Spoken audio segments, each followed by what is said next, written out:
So, good evening, sir. I am Kishatis Onday Longsod, BS Scream 3A. So my topic is about the spirit of service to humanity in leadership. Sa Bisaya pa, ang espiritu sa pagserbisyo sa katauhan, isip sa ka-leader. So, introduction. Leadership is often associated with power, authority, and influence, but at its most noble and impactful level, true leadership is defined by a profound spirit of service to humanity. In a world facing complex social, economic, and environmental challenges, the need for compassionate, service-driven leaders has never been greater. So, leadership in simple terms is about guiding and inspiring a group of people to work together towards a shared goal by setting an example, motivating them, making decisions, and helping them succeed rather than just telling them what to do. So, ang isa ka leader di ay lang ingon og sigig mando, mulihok sad siya, like he serve dili kay sige siya dictate.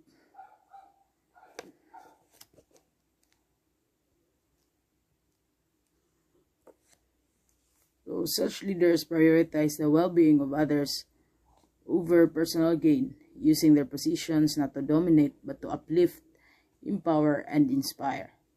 The spirit of service in leadership is not merely an ethical ideal.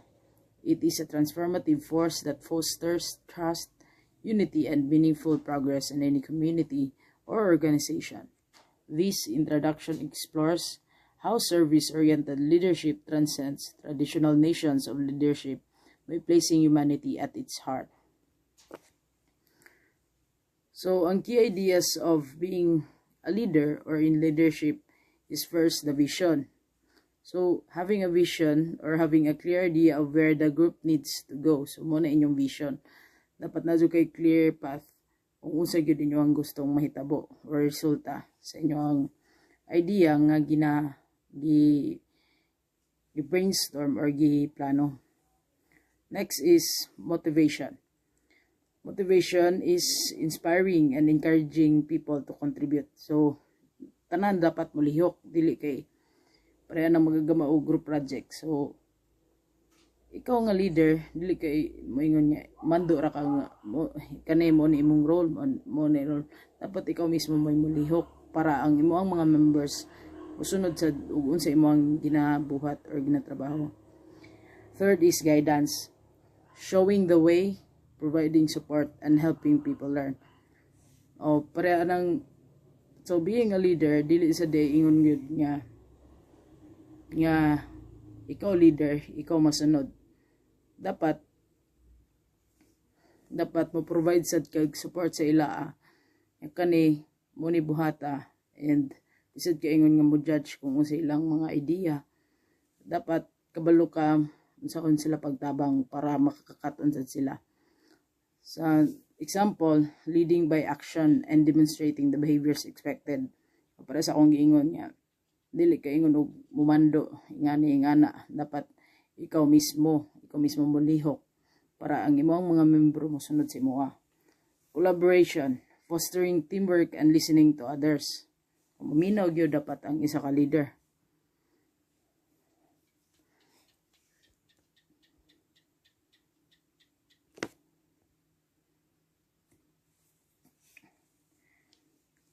The spirit of service to humanity in leadership, best embodied by servant leadership, involves prioritizing the well-being and growth of others rather than one's own self-interest. Leaders who embody this spirit serve their teams, organizations, and even society as a whole by empowering others, demonstrating empathy and integrity, fostering collaboration, and making decisions with the greater good in mind. This selfless commitment to serving others ultimately benefits the leader, the individuals being served, and the organization, as it cultivates increased trust, commitment, and positive outcomes. So, being a servant leader means imong i-prioritize ang growth, ang well-being, sa imong team nga by putting their needs before yours. So anday na kanang iba muna bago sarili, maging nga mindset ba. Ayun.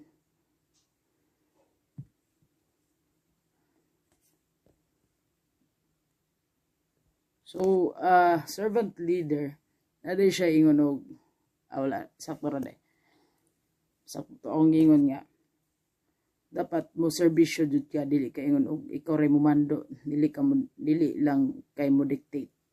Abi kay leader, abi kay ikaw leader, ikaw na gyud mo masunod. Dapat maminaw sad ka tagsa-tagsa nimo nga member. Nasa day core principles ang being a servant leader. So, first is to serve first. Your primary goal is to serve your people and community. Dili kay imo rang kaugalingon. Second is listen and empathize. And deeply understand your team's needs, ang concerns o ang mga perspectives. So, para sa akong ganiha, dapat maminaw sad ka sa tagsa-tagsa nimo nga membro. Third is grow people. Commit to developing your team skills. So, imo sad imo ang ikuan ilang potential to the highest level na gina. Para ang tagsa-tagsa ninyo may dili kay isa ray mo grow. Dapat kamo tanan mo dungan og ka-bloom or ka-blossom. Mara gud nagbulak. Fourth is empower and share power. Give authority and responsibility to your team, fostering autonomy. So, ikaw dapat nasad kay kanang gunitan nga responsibilidad. Dapat imo asang team, imo asang members nasa responsibilidad tagsa-tagsa nga imo sila encourage nga kani siyang responsibilidad is dako kaayo. So dapat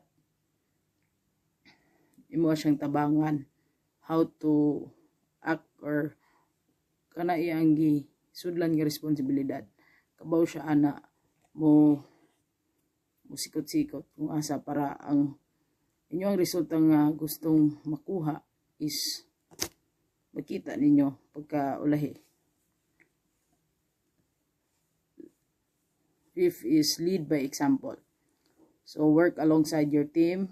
Dapat motrabaho ka sa ilang kiliran, dili lang kay mag-lantaw-lantaw kung sa ilang ipangbuhat. Demonstrate strong ethics and embody the values you preach.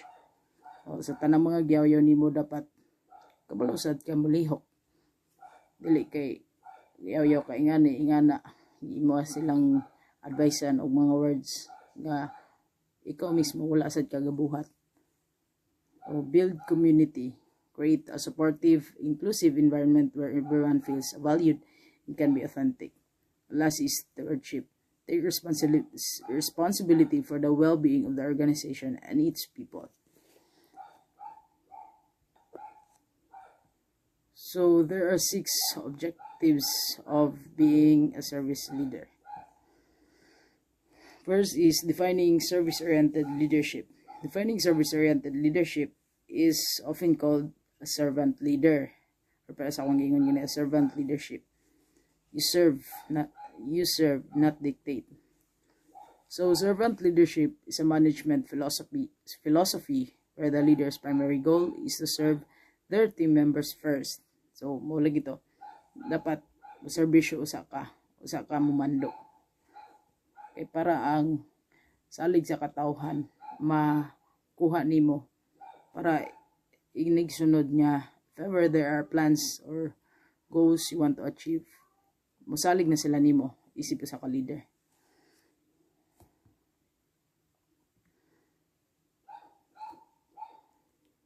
So second is core values in service. So core values in service is the guiding principles that a company or individual uses to provide a high quality customer experience, emphasizing traits like empathy, accountability, transparency, and reliability. So examples of service core values is first, empathy. You understand and share the feelings of a customer. often by putting yourself in their shoes to better address their concerns. So, makadaw mo na istorya nga, ikaw kuno na sa akong sapatos or ikaw kuno na sa akong posisyon para makabalo kag unsa kalisod, marang na ba nga style. So, dapat you kanang nakay empatiya para sa isig katao nimo. Second is accountability. Taking responsibility for your actions, results, and commitments, and holding both yourself and others to high standards. So, dili man ingon gyud nga ang resulta is perfect or mo na dyan na inyong makita. Like, wala ba perfecto dari sa libutan. So, nadyo'y masayop, ana. Like, when you expect too much, nadyo'y kay disappointments after. So, as a leader, you have to take responsibility or you account your numbers para sa ang inyong results or goals sunod dili maapektuhan para saan ma-motivate imo ang mga members. So, third is transparency.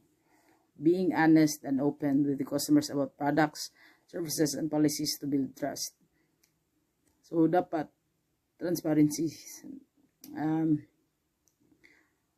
Dili ka sa gamay nga pag-istorya, dili ka plastic or dapat wala kay gitaguan sa mong kagulingon. Kung unsa imong gusto iingon, pero dili nang kuan kanang mood down na gyud ka og isa ka member.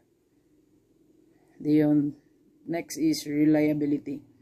Being dependable and consistently meeting customer needs such as honoring deadlines or fulfilling promises.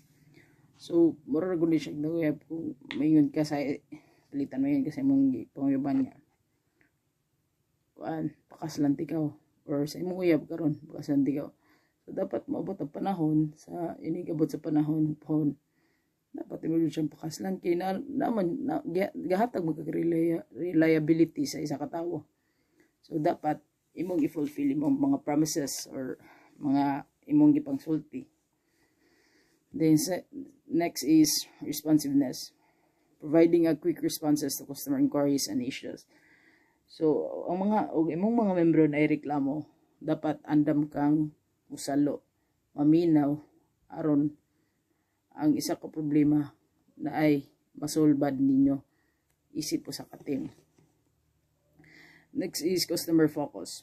Prioritizing the understanding and the satisfaction of customer expectation.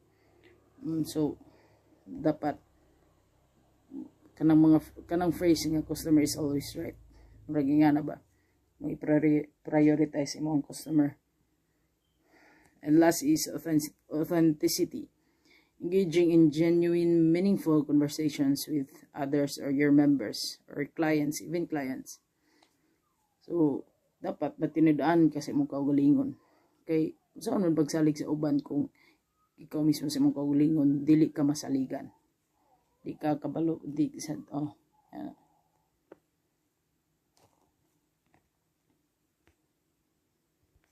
So, real world examples.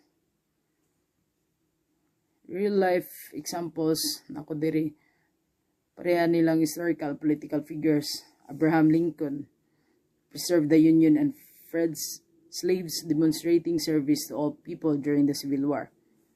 Nelson Mandela fought for equality with compassion and forgiveness, focusing on the reconciliation for South Africa.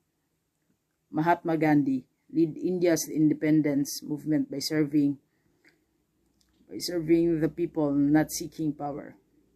And last is Mother Teresa, dedicated her life to serving the poor and sick, exemplifying humility and compassion. So, muna siya yung mga real life or real world examples of being a servant leader.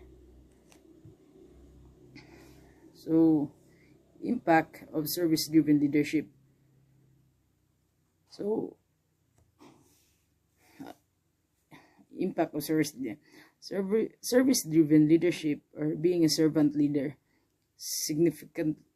significantly boost employee engagement, trust, and performance by prioritizing team needs, leading to higher job satisfaction, innovation, better collaboration, and sustainable organizational growth. Next is encouraging personal development. So, encouraging personal developments, in simple terms, means taking intentional steps to improve yourself and reach your potential. So, sa ato pa, being a leader, naasad kay dapat muset sad ka goals sa imong kaugalingon.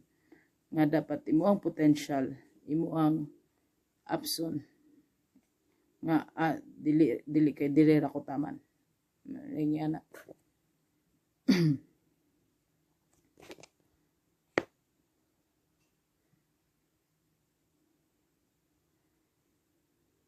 So, and last is the mindset shift.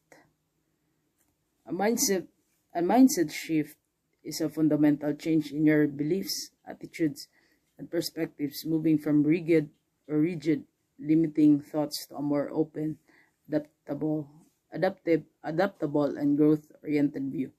So, the mindset shift. So, kung ano siya, ikaw nga isa ka leader, palitan, galid ka, unya, tanan nimong mando, or dili mando, tanan nimong pagserbisyo is, the result is always, negative. So, you have to change your mindset for you to be able to achieve a certain goal. So, ngayon kasi mong gulingon, basig, dili ganion.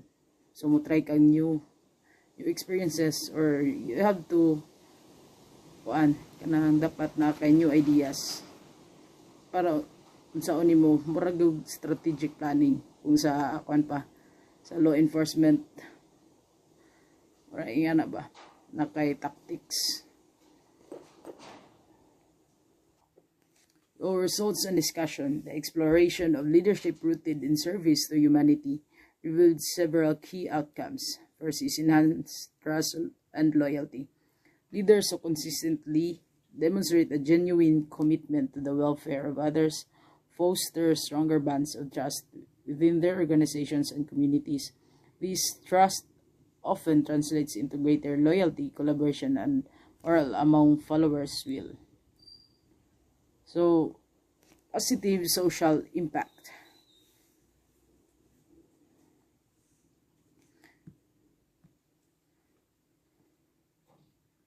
So, positive social impact, service-oriented leaders often initiate and support programs that address real human needs such as education, healthcare, poverty alleviation, and environmental protection, leading to measurable improvements in the lives of those they serve. So, positive social impact. So, ang pagtanaw sa sa katawhan nimo or sa imo ang membro is positive. So, nadyo kay impact sa ila. Meaning, effective kang leader para sa ila. Second is sustainable leadership models. Sustainable leadership models are frameworks focusing on long-term success by integrating economic, social, and environmental goals, emphasizing purpose, systems thinking, stakeholder value, and adaptability over short-term profit, fostering resilient organizations and positive global impact. So, unlike leadership based solely on authority or charisma, servant leadership creates sustainable systems by empowering others, encouraging shared responsibility, and cultivating future leaders. So, last is resilience during crisis. So, in times of uncertainty or crisis, leaders who prioritize service over self-interest are more effective in uniting people, providing reassurance, and guiding recovery efforts. So resiliency. So, you have the ability to bounce back from tough times, sa mga kalisod, sa mga hardships, sa mga challenges nga niabot, and sa mga struggles or stress. Dapat kabaw ka mo adapt and to recover instead of giving up. Muna being resilient. Being resilient. Discussion. The findings underscore the critical importance of human-centered leadership in today's world. Traditional leadership styles that emphasize control and personal gain are increasingly seen as outdated or ineffective, especially in sectors that demand empathy and ethical responsibility. Leaders who embody the spirit of service demonstrate humility, emotional intelligence, and moral courage, traits that resonate deeply with people. Their influence is not drawn from positional authority, but from their ability to listen, relate, and act in the interest of others. This form of leadership aligns with values such as social justice, equity, and human dignity, making it particularly relevant in multicultural and socially diverse environments. Furthermore, service-based leadership is not limited to any specific sector, whether in politics, business, education, or nonprofits. This approach creates a ripple effect, encouraging others to adopt similar values and practices, ultimately transforming organizations and societies from within. In conclusion, integrating the spirit of service into leadership is not merely idealistic. It is both practical and necessary for addressing the complex human challenges of our time. As leadership continues to evolve, those who lead with empathy and a heart for humanity will be the ones who leave the most enduring legacies. The true essence of leadership lies not in authority or status, but in the willingness to serve others with humility, compassion, and integrity. The spirit of service to humanity transforms leadership into a force for good, one that uplifts individuals, strengthens communities, and drives lasting positive change. In a world that often celebrates power and personal achievement, service-oriented leadership reminds us that the greatest leaders are those who place the needs of others above their own interests. As we look towards the future, cultivating leaders with a heart for humanity is not just desirable, it is essential for building a more just, inclusive, and compassionate society. So, recommendations. Integrate service-based values into leadership training. Leadership development programs, whether in schools or universities, corporations, or public service, should include dedicated modules on servant leadership, ethical responsibility, emotional intelligence, and social impact. Teaching future leaders to value service over personal ambition cultivates a mindset focused on a collective well-being. Case studies, real-life examples, and reflective exercises should be used to instill those values early and consistently throughout a leader's journey. So, encourage community engagement.